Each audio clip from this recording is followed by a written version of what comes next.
Arif, aku lupa diri jika sudah memainkan piano ini. Tangan ini, ya, tangan ini seperti bergerak dengan sendirinya. Tak ada maksud untuk mengganggumu, sungguh tak ada.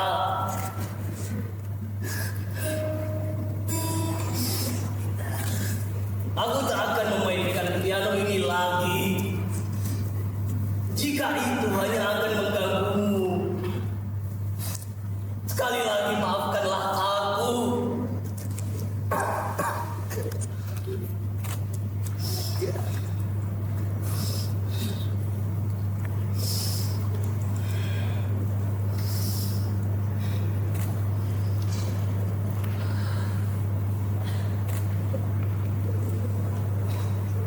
Aku hanya butuh sedikit hiburan, sayang. Berhari-hari menunggumu yang istirahat tak kunjung bangun. Rasanya aku hanya butuh sedikit saja hiburan. Tapi itu bukan berarti aku akan memainkan piano ini lagi. Bukan. Bukan. Lihatlah. Lihatlah. Aku tak menyentuhnya sama sekali. Lihatlah.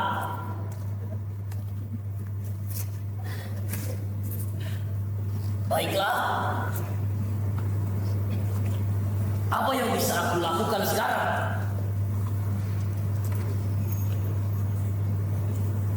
Bagaimana jika aku melukis? Ya, melukis.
Lantas,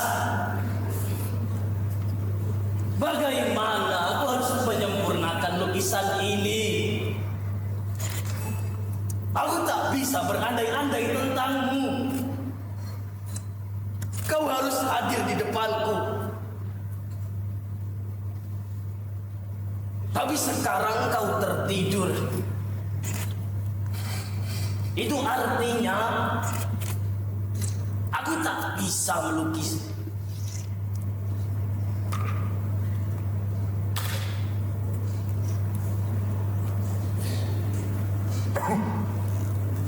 Bermain piano tak bisa. Melukis pun tak bisa. Lebih baik aku membaca buku saja. Ada beberapa buku baru yang belum aku selesaikan membacanya. Tapi sebelum aku membaca buku-buku itu, ada sesuatu yang harus aku sampaikan kepadamu.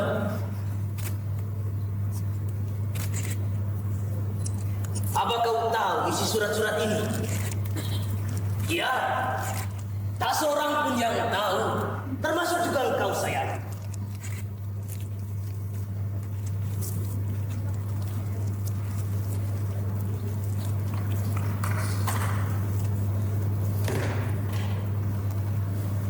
Ini adalah semua surat cinta yang pernah kau kirimkan untukku. Aku simpan semua surat cinta yang pernah kau kirimkan untukku, karena terlalu sayang bila terbuang dan terlupakan begitu saja. Aku tak menyangka kau dapat menuliskan hal yang begitu indah. Kau yang begitu pemalu. ternyata menyimpan bara di dadamu.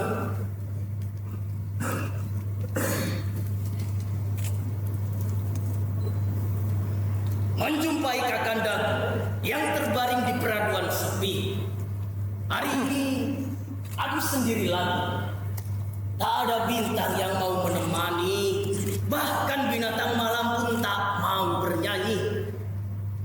Sepertinya mereka juga ikut merasakan gundahnya hati yang telah sekian lama tak engkau sirami. Kakanda pujaan hati, kapankah kesepian ini akan berganti dengan senyuman yang penuh arti? Senyuman yang datang dari lubuk hati karena engkau telah berada di sini. Kakanda terkasih, andai engkau malam ini di sini, akan kupeluk engkau sepenuh hati dan tak akan kulepas lagi. Karena memang engkaulah kekasih idaman hati. Apa kau masih ingat puisi yang kau tuliskan untukku ini, sayang? Atau kau mau aku bacakan sekali lagi? Baiklah, akan kubacakan sekali lagi.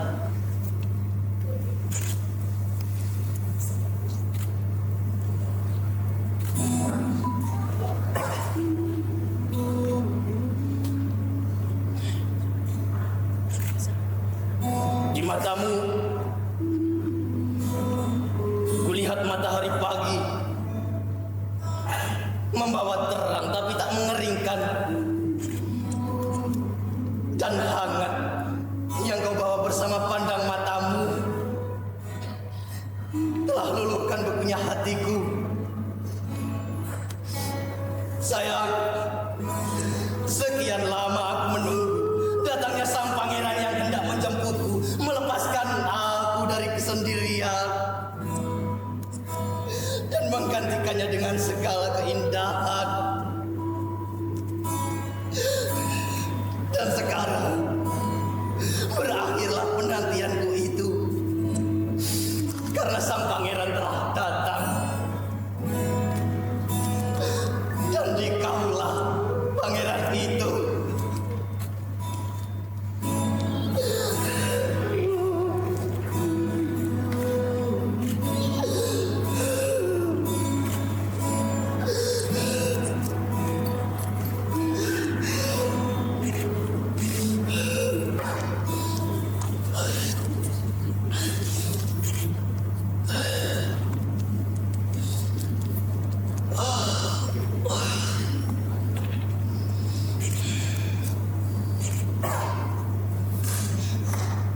Aku tak menyangka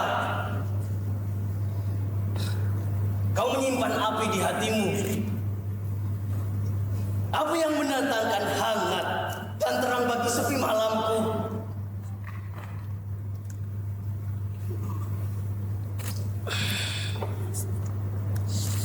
Maaf, aku memang lapar.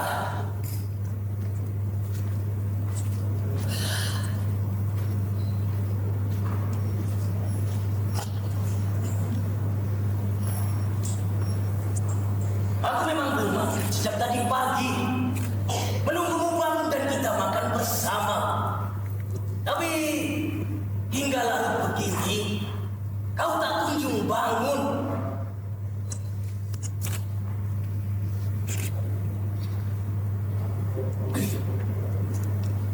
Mengapa harus menunggu orang lain hanya untuk kau makan? Apa kau ingin mengundang penyakit ke badanmu? Macam orang pacaran saja. Kau itu sudah tua, tak usah lagi bermanja-manja.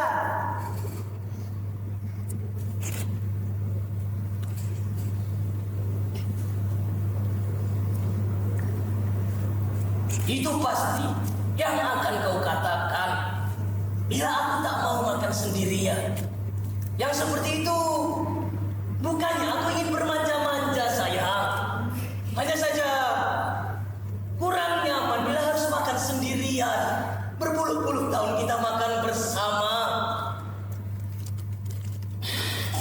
Sampai lupa, aku harus makan, sayang.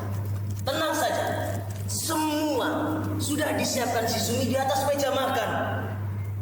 Ya, si Sumi memang sudah pulang, tapi dia sudah menyiapkan semuanya di atas meja makan. Ya, itulah si Sumi akhir-akhir ini.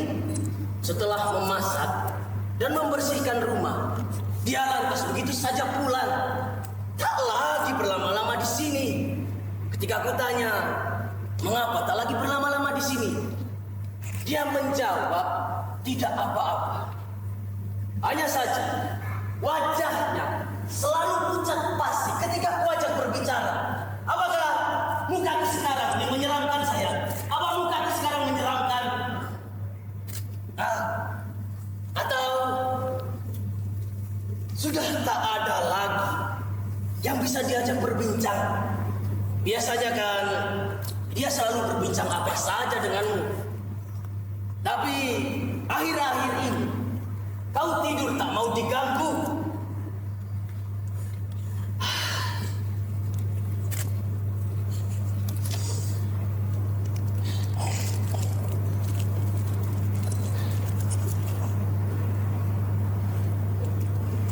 Sudah sekian lama engkau tertidur. Tapi sampai kini kau tak kunjung bangun, sayang.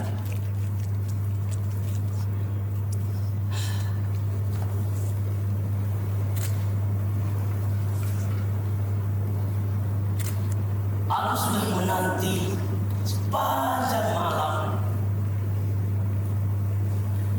Kau makan berdua lagi bersamaku.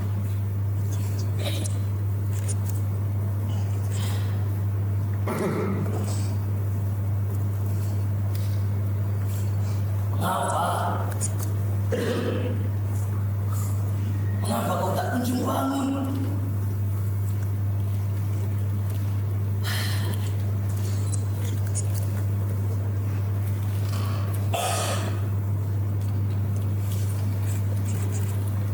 Halo?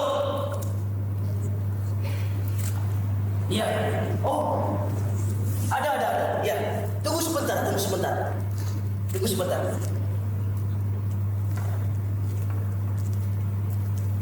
Sayang, ada telepon untukmu. Katanya dari Tuhan. Dia mencarimu, sayang. Sayang, ada telepon dari Tuhan. Apa kau tak mau mengangkatnya? Baiklah. Jika kau tak mau mengangkatnya, baiklah.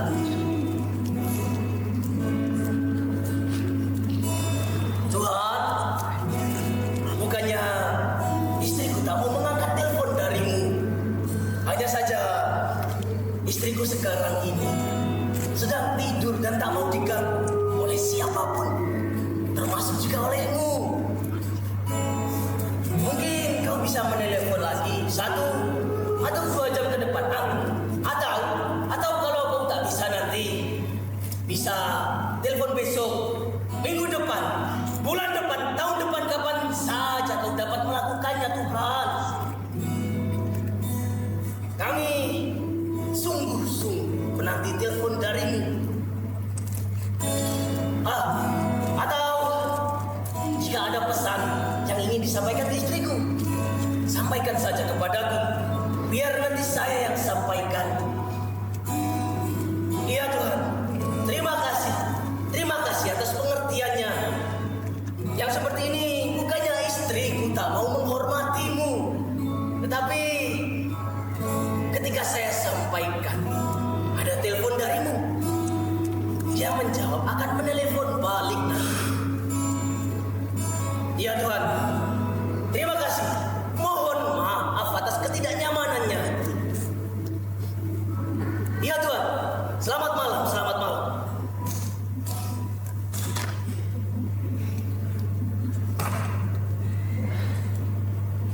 Tuhan tadi itu sayang, dia mencarimu.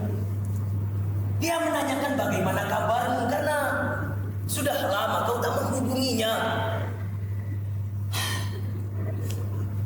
Itulah sayang, bahkan Tuhan pun membuatku cemburu. Kau terlalu besar memberikan cintamu kepada yang lain. Harusnya cintamu yang paling besar kau berikan untukku. Baru sisanya kau boleh berikan kepada yang lain. Tapi tak mengapa. Itu menandakan bahwa kau menebar kebahagiaan kepada setiap orang yang dekat denganmu. Layaknya aku sekarang ini. Bahkan rambutmu yang menipis dan kulitmu yang keriput tak mampu mengalahkan rasa bahagiaku. Dan untuk merayakan rasa bahagiaku ini, akan kunyanyikan satu lagu untukmu. Kau pasti mengingatnya.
Jalan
memaksaku untuk bernyanyi, jelas aku tolak. Karena itu memang bukan pestaku. Tapi mereka tetap memaksaku untuk bernyanyi. Dan akhirnya lagu itulah yang aku nyanyikan. Di tengah-tengah aku bernyanyi, kau ikut naik ke atas panggung dan ikut bernyanyi bersama kita bagai sepasang kekasih yang telah lama bercinta. Padahal semua terjadi begitu saja. Kebahagiaan saja yang aku rasakan setelah pertemuan itu. Bahkan hingga hari ini. Tapi itulah cara Tuhan mempersatukan kita. Cara yang sungguh luar biasa. Setelah bertahun-tahun mengarungi kebahagiaan bersamamu, bahkan kata-kata kasar dan menyakitkan tak pernah keluar dari mulut kita. Tapi setelah semua kebahagiaan itu, aku yakin pasti banyak yang iri dengan kebahagiaan yang kita alami bersama. Apalagi akhir-akhir ini, aku merasa banyak orang yang ingin menghancurkan hubungan kita. Apa kau juga merasakannya, sayang? Apa kau juga merasakannya? Ya, kau pasti merasakannya. Seperti halnya kemarin itu, tiba-tiba banyak orang yang berkerumun di depan rumah kita. Aku tak tahu mereka berkumpul karena apa. Aku tak berasa mengundang mereka. Segera aku temui mereka dan aku tanya, ada keperluan apa mereka berkumpul di depan rumahku? Tidak ada yang menjawab. Mereka tetap bergerombol layaknya lebah yang mabuk. Segera aku berteriak kepada mereka, sayang. Hei, apa yang kalian lakukan di sini? Aku tak pernah merasa mengundang kalian. Dan suara kalian itu membuat istriku yang sedang istirahat terganggu. Bubar! Bubar! Jangan ganggu rumah tangga orang lain. Kalian datang kemari tanpa ada yang mengundang. Suara kalian membuat istriku yang sedang istirahat terganggu. Jangan ganggu rumah tangga orang lain. Bubar! Setelah bertahun-tahun merasakan kebahagiaan bersamamu, tak pernah aku merasakan amarah. Baru kemarin itu aku marah besar. Dan kau tahu apa yang mereka lakukan selanjutnya? Tidak ada. Mereka tetap menatapku dengan pandangan mata yang aneh. Layaknya aku ini butuh dikasihani. Tiba-tiba dari kerumunan orang itu, si Gojali yang rumahnya di ujung gang sana itu, dia mendekat kepadaku. Aku benci dia. Dengan muka yang disedih-sedihkan dan suara yang memelas, dia berkhotbah di depanku.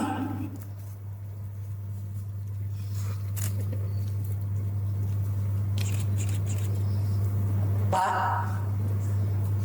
memang seperti itulah kehidupan. Tanpa pernah kita meminta, kita terlahir ke dunia.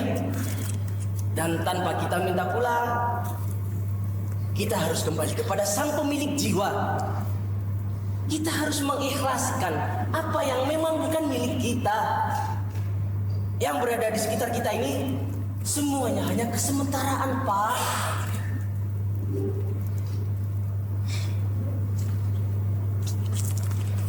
Apa maksudmu? Aku tak pernah mengundangmu kemari dan kau berkhotbah soal hidup dan mati di depanku. Pergi, bubar kalian semua. Kurang ajar. Tahu apa kau tentang kematian? Segera aku usir mereka, sayang. Di tanganku ada tongkat kayu. Bila mereka tetap tak mau bubar, akan kububarkan paksa dengan tongkat kayu itu. Kurang ajar. Anak kemarin sore saja berani berkhotbah tentang hidup dan mati di depanku. Ya, kau memang sudah mengenalnya sudah lama. Tapi aku tak suka dia. Layaknya dia itu yang paling tahu tentang agama. Setiap bertemu dengannya, yang dia bahas selalu saja tentang Tuhan dan kematian. Bukannya aku tak mau mendengarkan khotbahnya. Hanya saja lebih tahu siapa tentang kematian, dia atau aku. Begitulah anak zaman sekarang, tak tahu sopan santun. Bahkan terhadap orang yang lebih tua, dia tentang kematian. Dan lebih konyol lagi, kemarin dia bilang aku harus mengikhlaskan setiap apa yang memang bukan milik kita kembali kepada sang pemilik jiwa. Bukankah itu sama saja mendoakanmu agar lekas mati dan aku harus mengikhlaskanmu? Kurang ajar. Anak muda macam apa dia itu? Bukannya mendoakanmu agar panjang umur, dia mendoakanmu agar lekas mati. Kurang ajar, kurang ajar, kurang ajar.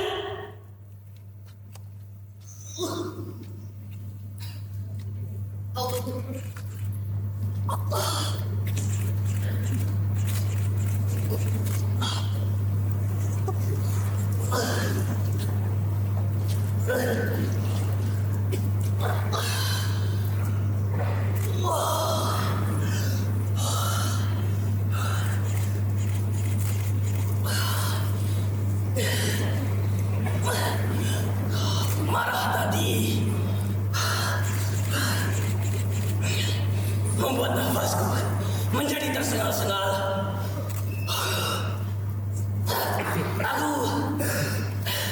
Aku terlalu bersemangat bercerita denganmu. Tapi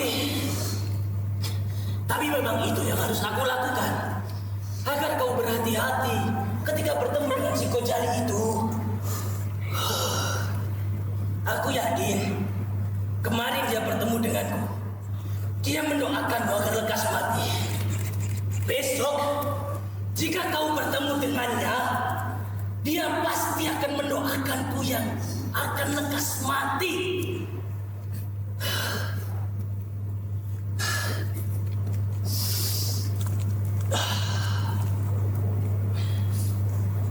Entah apa yang dia inginkan dari kita, entah apa, aku pun tak tahu.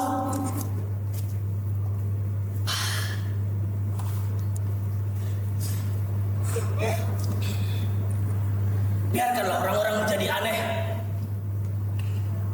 asal kita tak ikut-ikutan menjadi aneh. Kita nikmati saja kesunyian kita berdua ini, sayang.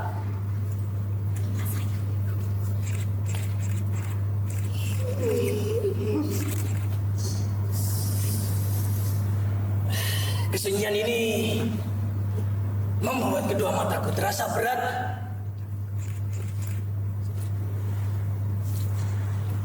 Akan merebahkan tubuh di sampingmu.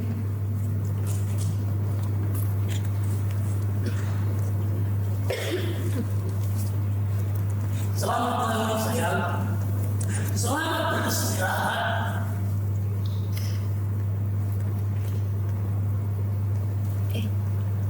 Sayang, mengapa tubuhmu dingin sekali? Kau pasti kedinginan. Benar, kau pasti kedinginan.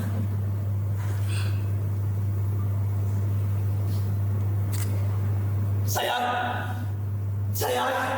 mengapa tubuhmu dingin sekali? Mengapa tubuhmu